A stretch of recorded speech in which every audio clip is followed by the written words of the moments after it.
Good morning बच्चों। आज हम करेंगे क्लास 9th की वर्कशीट नंबर 31। तो आज इसमें जो गद्यांश दिया है वो है प्रेमचंद के फटे जूते नामक पाठ से। तो पहले फटाफट से जो है इस गद्यांश को हम पढ़ लेते हैं, उसके बाद फिर आपको पता चलेगा कि हमें इसमें करना क्या है, कैसे हमें इसके क्वेश्चन आंसर निकालने हैं। तो चलिए पढ़ लेते हैं। लेखक कहता है कि प्रेमचंद का एक चित्र मेरे सामने है। प्रेमचंद, मुंशी प्रेमचंद जो एक बहुत बड़े साहित्यकार थे, उनके बारे में जो लेखक है हरिशंकर परसाई वो बता रहे हैं। तो यहाँ हमारी दो चीज़ें स्पष्ट हो जाती हैं कि पाठ का नाम है प्रेमचंद के फटे जूते और लेखक का नाम है हरिशंकर परसाई। तो प्रेमचंद का चित्र मेरे सामने है, पत्नी के साथ फ़ोटो खिंचा रहे हैं, सिर पर किसी मोटे कपड़े की टोपी, कुर्ता और धोती पहने हैं, कनपटी चिपकी है, गालों की हड्डियां उभर आई हैं, पर घनी मूछें चेहरे को हरा भरा बतलाती हैं।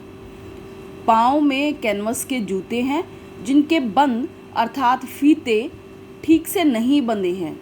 लापरवाही के उपयोग करने पर बंद के सिरों पर लोहे की पतरी निकल जाती है और छेदों में बंद डालने में परेशानी होती है। यहाँ मैं थोड़ा सा रुकना चाहूँगी, आपको एक्सप्लेन थोड़ा सा करना चाहूँगी। वैसे इसको एक्सप्लेन करने की कोई ज़रूरत नहीं है। शूज़ हम सभी पहनते हैं। शूज़ के जो किनारे होते हैं उन पे लोहे की पत्ती या फिर प्लास्टिक का एक लेप लगा रहता है, जिससे उसे जूतों के छेद में डालने में आसानी होती है।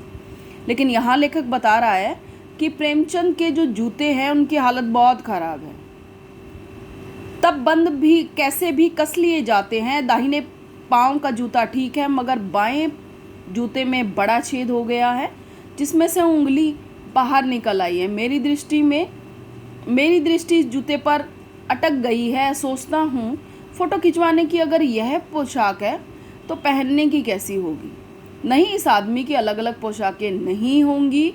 इसमें पोशाक के बदलने का गुण नहीं है। यह जैसा है वैसा ही फ़ोटो में खिंच जाता है।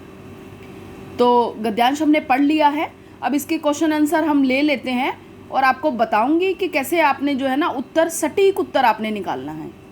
लेखक के सामने क्या है, इसमें कौन क्या कर रहा है। देखिए, इसमें दो क्वेश्चन है। लेखक के सामने क्या है, तो पहली लाइन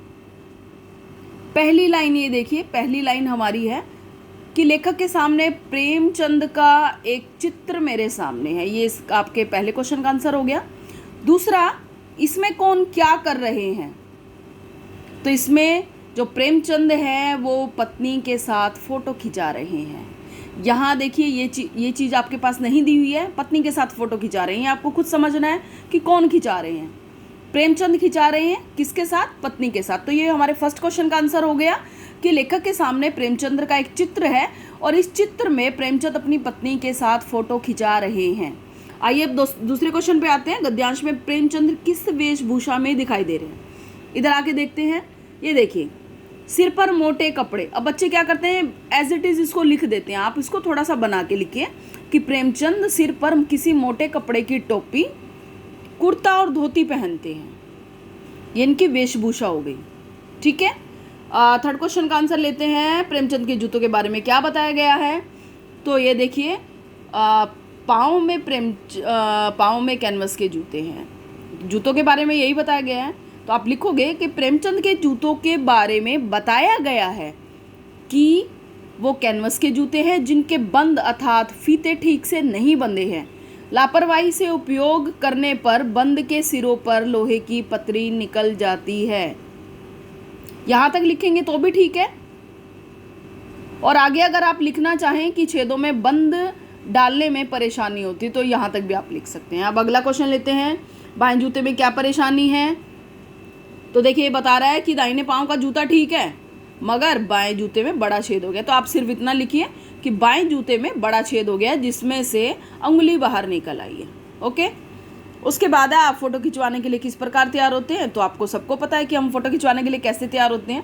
आप अपने बारे में बताइए कि जब हम फ़ोटो खिंचवाने के लिए जाते हैं तो हम नए कपड़े पहनते हैं या धुले हुए साफ़ सुथरे कपड़े पहनते हैं, उन पर अच्छे से इस्त्री करते हैं, इस्त्री यानी प्रेस करते हैं, और हल्का फुल्का आप मेकअप करते हो, अपने बालों को सही से संवारते हो, और आप देखते हो कि मतलब आपके कपड़े, आपके जूते, आपके बाल, ये सब जो है, मतलब आप अपनी बनावट पर ध्यान देते हैं। जो बाहरी आपकी बनावट है, जो आपकी लुक है, उस पर आप ध्यान देते हैं। तो आशा करती हूँ कि आपको ये लेसन बिल्कुल आपको ये वर्कशीट बिल्कुल समझ में आ गई होगी।